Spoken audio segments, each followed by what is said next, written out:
చిరుగాలికి పాపం ఏదో సందేహం మన వెంట ఉంటూ మన కబురులు వింటుంది.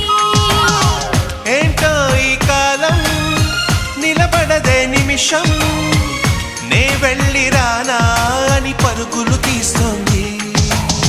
వినలేదా మల్లెల కోసం పలికే ఆ తుమ్మిద రాగం, వింటుంటే తెలియని దాహం మొదలైనది ఇప్పుడే కొంచెం.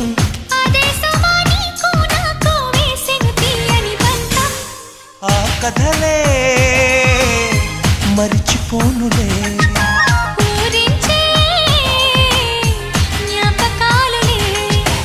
అందాల శ్రీమతికి చెప్పలేని అలకంట